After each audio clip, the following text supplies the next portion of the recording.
Hello everyone, welcome to our Code seminar. Today's speaker is Max Frommknecht, and he'll tell us something about SAT-based large neighborhood search for multi-agent pathfinding. Yes, that's me. Hello, thank you for the opportunity to present my research here. And it's going to be about multi-agent pathfinding.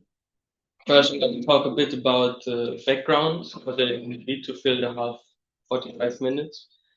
So I get everyone up to speed. What is multi-agent pathfinding? What are SAT solvers?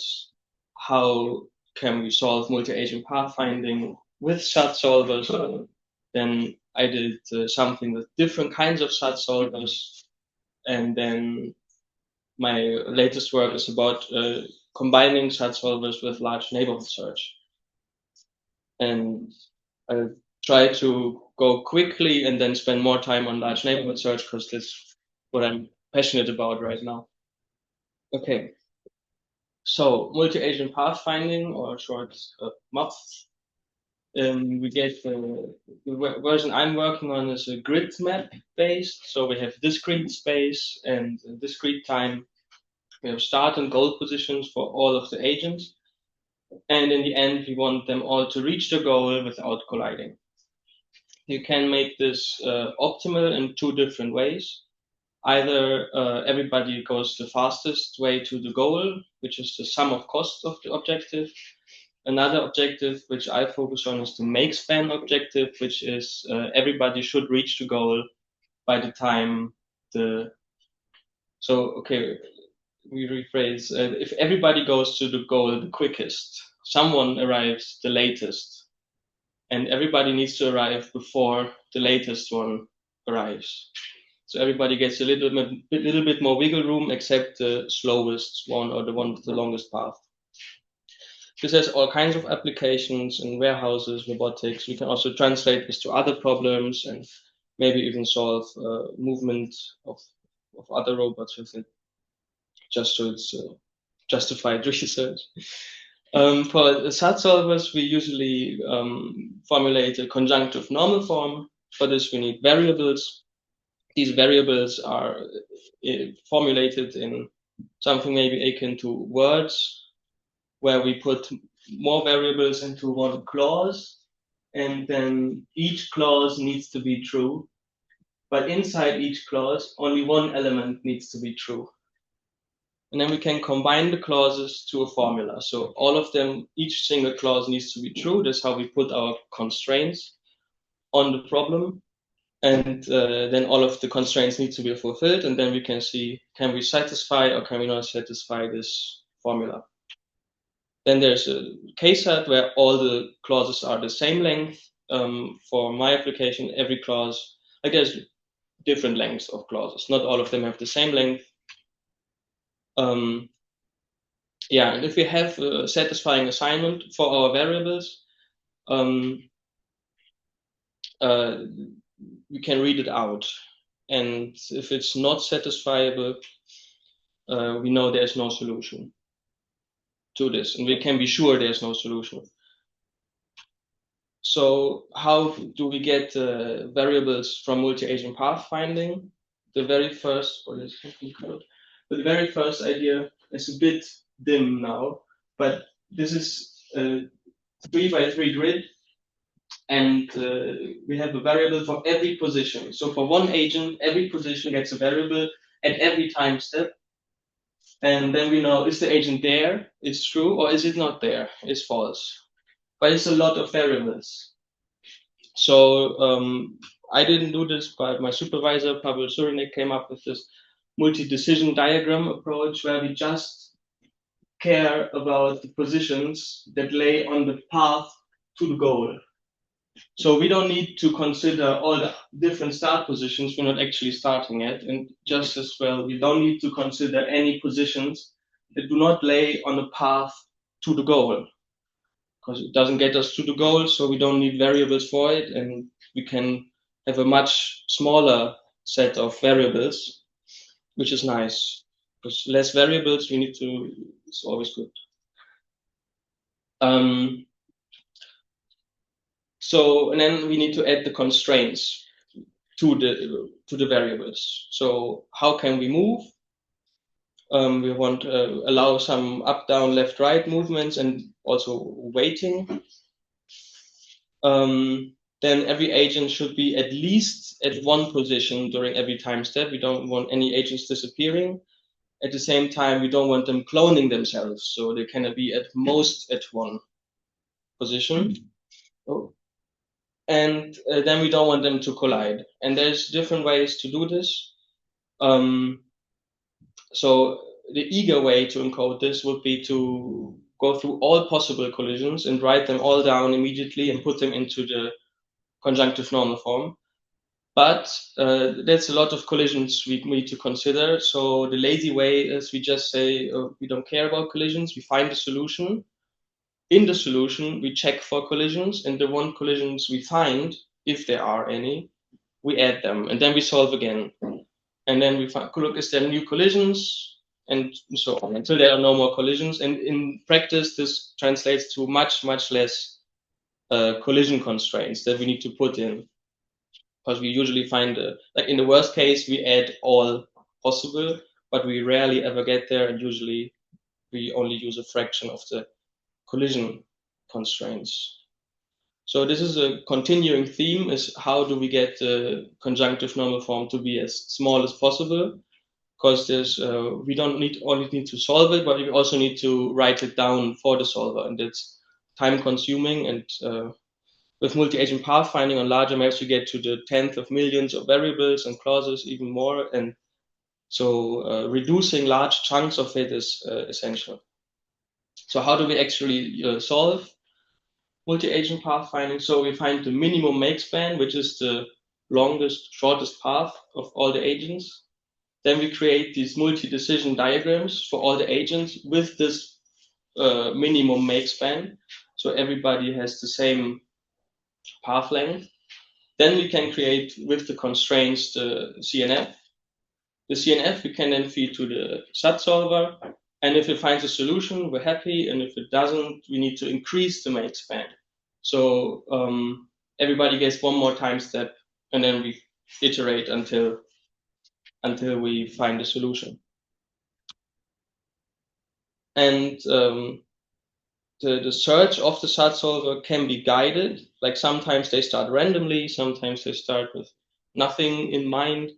But with the MDDs, we already know all the paths of the makespan that each agent can take.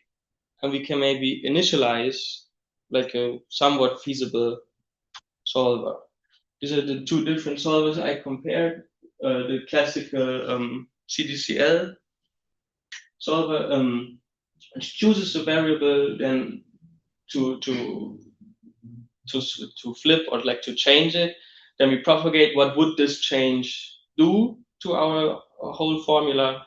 Then we see, does it cause any new conflicts, or does it solve some conflicts and we can keep it, or we need to backtrack what conflicts did we cause. Eventually we find a solution, and this is complete. If we use this solver, we always know in the end if this conjunctive normal form is solvable or not. And on the other side, we have stochastic local search. And this is a bit different. We just randomly assign all variables at the start. And then we see like which rung is the worst assignment, kind of. And then we flip it. And then is it good? Was it a good flip? And then we just flip. And eventually maybe we find a solution, but there's no guarantee. So you can also, we have to set the maximum amount of flips. And if we run out of flips, we just say we didn't find a solution, but there might as well be one. So it's not complete. And this is my first experiment I did where I compared the eager encoding of the collision constraints and the lazy encoding with both the CDCL and the stochastic local search. And if my idea of an initial assignment, like for the CDCL, we don't really have a place to put the initial assignment, but we can set some variables that are not considered during the search and make the problem smaller. And here we have the assignment of all variables in the beginning. randomly, which like random is an okay start, but maybe we can do better with the initial plan, even if it is flawed. So here are the maps I tested this on. It's a relatively small map, 32 by 32, mostly with some obstacles. And here's a lot of numbers, but in bottom line is they kind of work in the smaller maps equally. So even though we don't have the guarantee from PropSat, is the stochastic local search solver I used, and I use a bunch of different hyperparameters. That's why it's so often here. But yeah, bottom line was they kind of the same speed. So that was nice to see. And also we can see that the eager encoding is beneficial. So if we have more constraints, the solver works faster. But to write all the constraints down into the CNF takes like it's minimally faster, like seconds maybe, but writing all constraints down takes a minute in this experiment. So it's worth for the solver, but totally not worth because we just spend too much time writing all the constraints down. Even though we get faster solving speed, it's not faster overall. Yeah. Eager encoding is beneficial for both solvers, but the lazy encoding faster overall. The initial assignments boost performance of PropSat.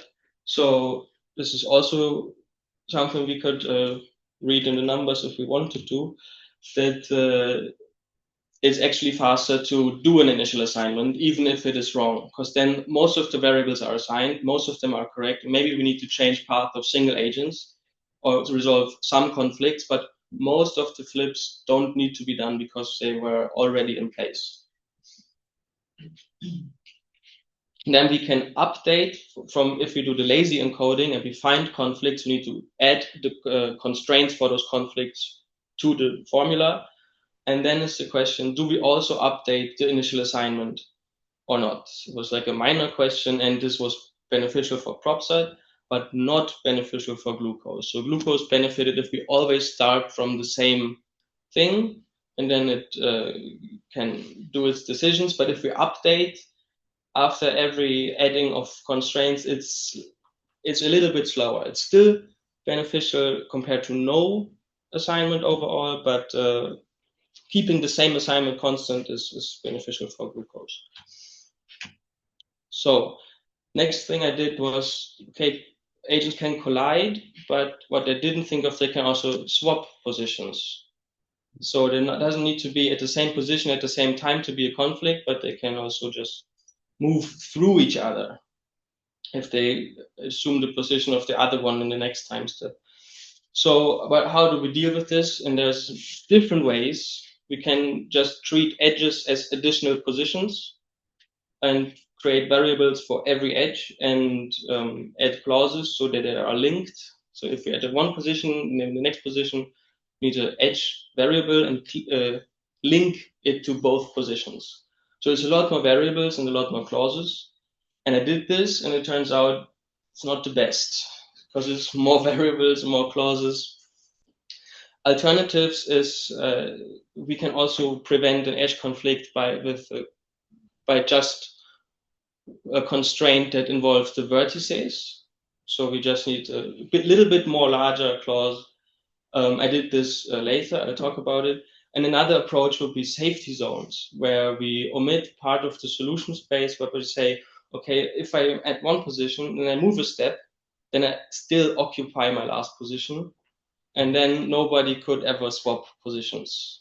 And we wouldn't need to care for them, but then we also maybe prevent some solutions from being found. So it's an idea, but I didn't really delve deeper into it. So I used additional variables.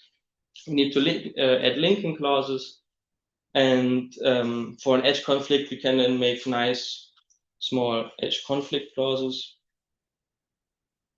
At the same time, this made the whole problem almost twice as large because between every step there's an edge now. And this turned out to be a bit more difficult then. It's a larger problem. So we needed restarts because the solver didn't find a solution, especially PropSat, because it's wiggling around, flipping all the variables, doesn't find the solution. And then it wants to increase the makespan. But instead of immediately increasing the makespan, which would be suboptimal, I decided to look for locations or solving space where the solver wasn't yet. So I have a list of all the found collisions, and then I can make an initial assignment that avoids all these collisions. And then we can look from there. Do we find a new solution? And that turned out to prevent most of the unnecessary makespan increases, but not all of them. And for the CDCL, the complete solver, we can use assumptions, and they did use because it's faster with assumptions. But if we want to be sure there is no solution, we need to make one run without assumptions. So a clean slate, we check every possibility, and then we can be sure we actually need to increase the makespan. And here the most important is top left. We see the experiment over all the maps combined. It's a bit hard to see, but I have two different versions of PropSat. One that has a flip limit of 50 million with the 50M, and one PropSat that only flips 1 million times. And all the PropSat with 50 million times often needs to do a restart, exhausts all its flips. That's why it takes so long. And the glucose is overall much faster for these bigger problems. And especially on the harder, when we look at the mazes, the top middle and the top right, we see PropSat going all the way to the right, while glucose finds a solution always. And another difference between the flip counts that or contingent budget that the PropSat had, with 50 million flips, the optimal solution was found in 98% of all the scenarios, and with 1 million flips, only found in 96%, but it's 7 times faster on average. So there's a trade-off. How optimal do we want to be?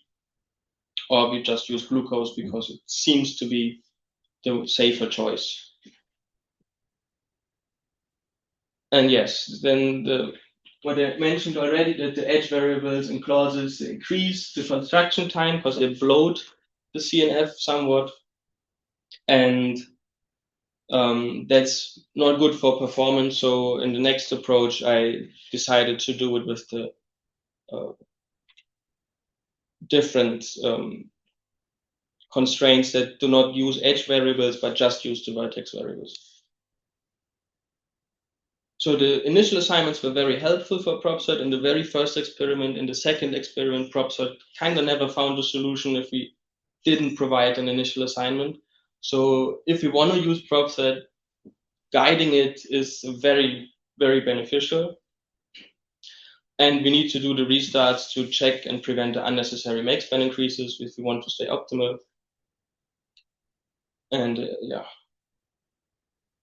An additional cost of edge variables is actually that during every flip, PropSat calculates how bad would this flip be. So it goes through all the clauses there are in the CNF and sees, oh, would it break this clause or not? So it has to check all the clauses there are. And if we add so many more edge clauses, it's every flip needs to be also cross-checked with these clauses, and it makes it more costly, each single flip. So now, what I'm actually doing now is a large neighborhood search. It's older, but some fresh wind came into this paradigm. The general thing is we obtain an initial solution somehow, and then we have it's wrong. But we can identify what part of it are wrong. We can destroy these parts and just repair the broken part. You don't need to care about all the rest because it's correct already. And then we can integrate it back and see that now we have do we have new problems, or do we have old problems persisting, other ones, and we can destroy them, repair them, integrate back, and go until there's no more problems.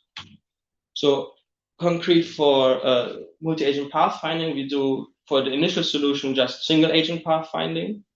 For every agent goes as quick as the goal as possible. And then we have collisions. And then we need to decide which collisions do we want to take care of first. And I picked the earliest conflict because if we change the plan in the earlier phase, it might induce changes to the trajectory of agents after the conflict. So if we do an early change, maybe it takes a step longer, then the whole path afterwards gets delayed, and it might cause new problems or resolve other conflicts. So it's better to start from beginning than from anywhere else. And then we want to have small conflict zones. So we want to destroy as little as possible. So we have to do as little repair as possible. So I'm going to try to make very small zones and then do the approach I illustrated before with the make a multi-decision diagram for every agent. We build a CNF with constraints, and then we use a SAT solver to solve this. And then we can translate it back to a local solution and update the global plan with it until no collisions remain. So how do we create a conflict zone? I came up with this pattern. So we set the zone radius initially to 1, later it can grow. And we use the conflict position as a seed position. And in a swap of agents, we have 2 positions that need to be prevented. So we start with 2 seeds. And additionally, if we start the seed in a corridor, meaning there's only 2 neighbors we can move to, there's no solution possible. Like they cannot move around each other. So we can expand the seed zone until we have places where there's at least 3 neighbors, and a dodging maneuver or something is possible. So we include all positions that are reachable from the seeds within the radius, and then we set also a time window to the earliest seed and to the late, like we can also include more seeds late. So we also constrain it in time. So it's even smaller. It's not only spatially small, but also in time. And so then we can check for in this zone we constructed for additional conflicts in the time window. And if there are any, they are so close in space and time that I consider them part of the problem, and I add them to the zone as well. Maybe it could also be done differently, but I decided for this approach. And then we can search the zone in the time window for all agents. And then we have our set of agents. We can make the MDDs for them. We have the entries and the exit points.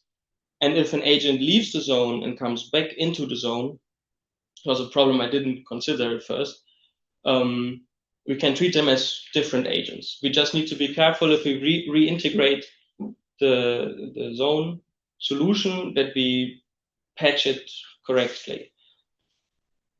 But it's possible. So if we start with the conflict in this location, zone with the radius 1 would look like this. And it's kind of hard to solve though. Like they cannot move around each other if there's a conflict. But we're working with the makespan-optimal approach. So, and I routed for the initial plan every agent as fast as possible to the goal. So all agents, but the slowest one, wait at the goal. What we can then do is use this goal waiting time and allocate to the zone window. So that we move the waiting time to the zone, then the agent has less time at the goal. It arrives later at the goal, but that's okay. And now we have more time inside of the zone. And then the agent can wait to prevent the conflict. And it's like the simplest. If you think about traffic, what's the easiest way to avoid a collision? Just wait a little bit. And then we see how effective this approach turned out to be, but that was the idea. So how do we then solve this zone? So we have to determine the entry and exit of all agents to create the MDDs. With the MDDs and the constraints, you can make a CNF and lazy solve it with a SAT solver. I chose for this glucose again and did not compare it with PropSat because I wanted to have a safe and sound solution. And then if it's unsolvable, we can add slack, which is the waiting time at the goal, from the goal back to the zone. And if it's then still unsolvable, even if we add more and more and more slack and all the agents slack are depleted, then we can expand further and further and further until the zone might reach the whole map, at which point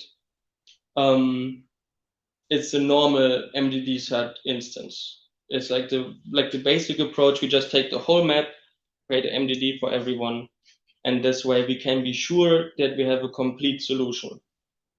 So we might find a solution earlier, but in the worst case, it's the old idea, and we have this guarantee that it's we find a makespan-optimal solution. So I tested this large neighborhood search against the previously used MDD-SAT. I used now much larger maps, like 250 by 250 also, and many more agents, not just 10 agents, but 20, 50, 100, 200 agents. And I refer to it as the combination of the number of agents and the map is an experiment. And then per experiment, I did 100, there's a benchmarks online, and I got 100 instances per experiment. And then I was a little bit low on time before the deadline. So my solution to this was how many instances can be solved within 10 minutes? Because some instances for the MDD-SAT take hours to solve, and we don't want that if we don't have time. So this was the compromise. And the overall performance is that here we see the completed experiments and instances over time.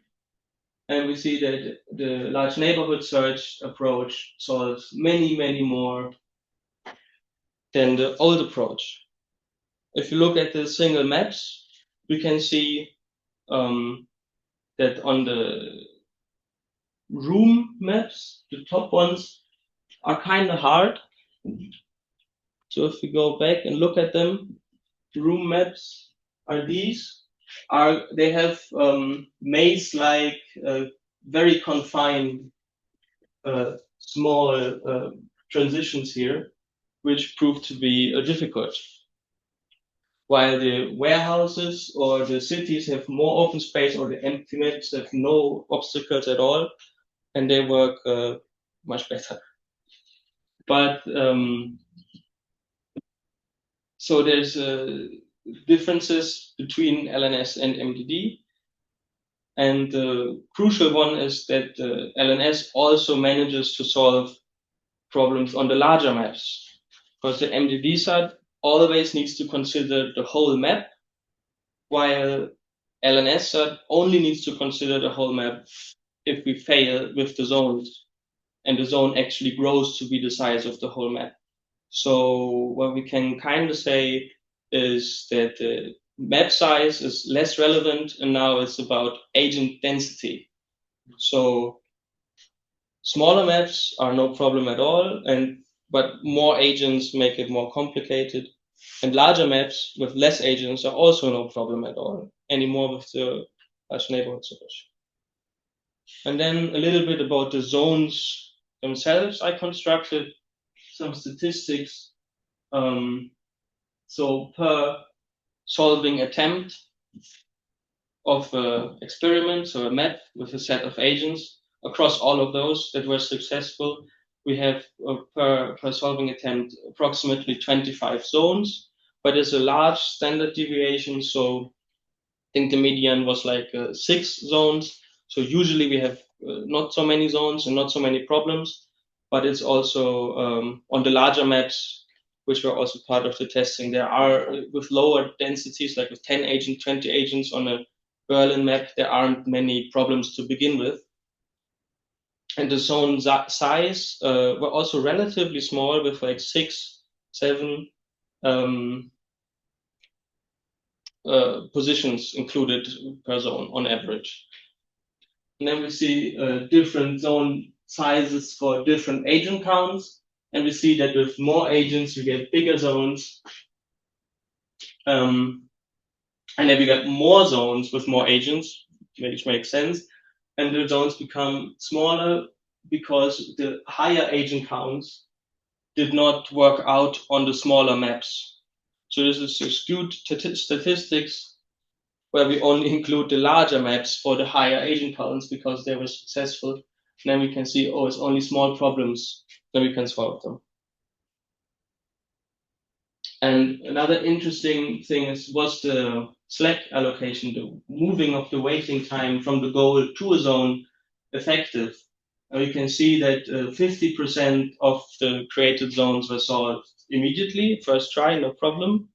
And about 30% would have been expanded if we would have not used the waiting time procedure I explained earlier. So it is a benefit because if we wouldn't have used it, 30% also would have to be expanded.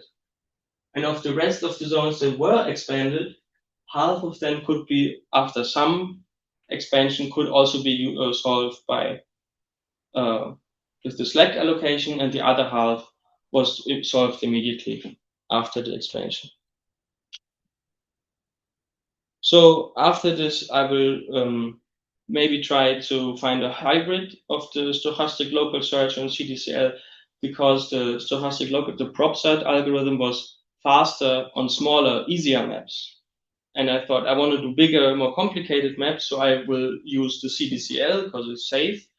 But with the large neighborhood search, we create very, very small problems, which the PropSat might be faster on. And then we don't have the guarantee, so maybe some kind of hybrid solution where we do a control run with the CDCL to be sure we need an expansion. Then another big point for future work is to minimize the encoding. It's like with the MDD, with the lazy encoding, with the large neighborhood search, all of this aims at making smaller CNF formulas. And because they take less time to build and are faster to solve, the smaller they are. And so that's always the goal, and I will think of new ways to make it even smaller. Then we can maybe come up with a better initial assignments for the solvers, so there's a better educated guess to start the search. Maybe neural nets can even be used for this, as they can like kind of solve the problem, and then we can use this as a starting point. And similar for the large neighborhood search, we start with the faulty plan that by now I do with single agent pathfinding, but there we could also deploy a different tool that maybe some kind of traffic avoidance. So like if an agent moves and then it can have information about where the other agents are, and we can maybe guide it a little bit to have a better initial solution for the large neighborhood search. And of course, I want to do more comparisons because I only compared it to my previous work, and I want to compare it to actual state-of-the-art algorithms. And I think with the next iteration, I might be able to do the more agents even, and then be competitive with it. So this was my presentation. I hope you liked it. Thank you for your attention. And are there any questions?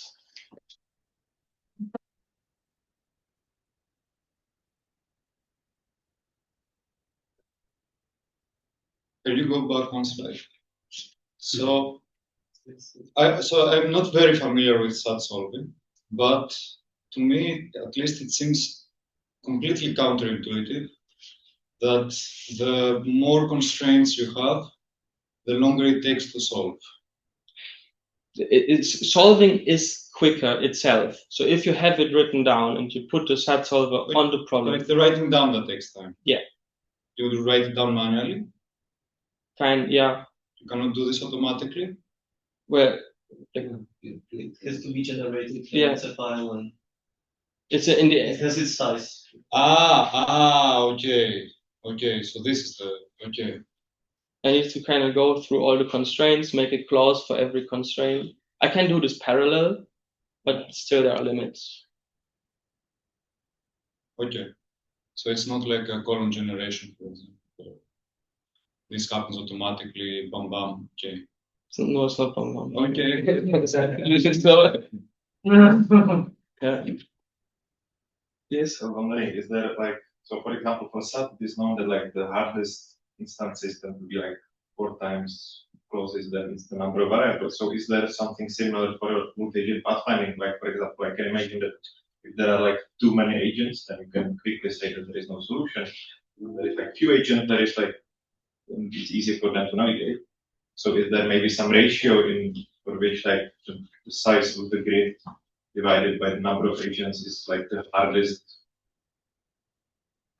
instances? So there is something like agent density, which can be local or global. So if we have an empty map, we can have lots of agents, and then it's. So it depends like on whether they are like this or like. Yeah, if like we have here a map. If you look at the room maps, if all the agents start here, it's kind of a problem, and we cannot say if it's the problem just by the number of the agents. But yeah, there is some kind of trade-off. Also, this is visible in the, if I compared here the glucose and PropSat on different maps. Like sometimes glucose is faster and sometimes PropSat is faster. There is a phase shift of some sort, which, and my guess is that the easier problems are handled by PropSat faster because we don't need the rules. We can just kind of flip, it's gone. And this is on open, less constrained maps, like the empty maps we see a PropSat is ahead, or even like the random map, which has, where's the picture? Random maps have just like random obstacles. So these are not as hard to dodge.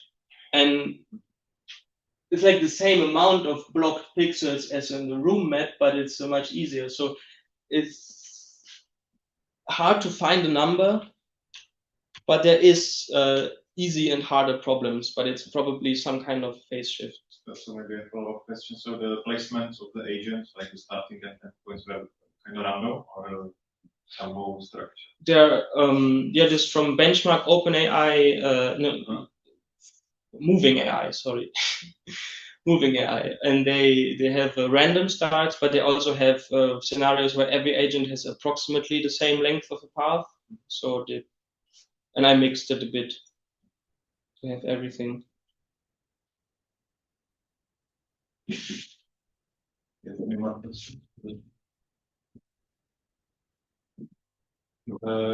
I imagine, that was perfect. Before, here, I imagine that like the bigger the radius you need to consider, the less effective this approach becomes, right? If I understand correctly. Yeah. So the bigger the zone, the longer. Is there some sort of threshold where once it reaches this size, then you could just as well have run the original approach on the whole graph immediately before? Yeah, I guess infeasible because also like if you look at how the zone grows. Yes. It kind of slows down. Like if you want to reach the upper right, it's like one more. It's like a lot of iterations, and every time we do the MDD-SAT, and every time it's a little bit larger. Yes. So that's the problem. I did a cutoff, but it's not founded in any. It's just from the experiments I did, and I said, okay, if we reach above 95% of the size of the walkable positions, we do the whole problem. Okay. But you didn't do any experiments to try to find a correlation between, I don't know, agent density and how much this radius would be, or something? No. Okay. No, but there's probably some relationship. Okay. And yeah, and this is also how do we build the zones? Is I have this approach, but we could maybe do even smaller zones, like minimum, like maybe not even include other conflicts that are neighboring, and then we just solve it, and then we see maybe we need to now make another zone for this and separate it a little bit more if possible. So. No, I was deeply.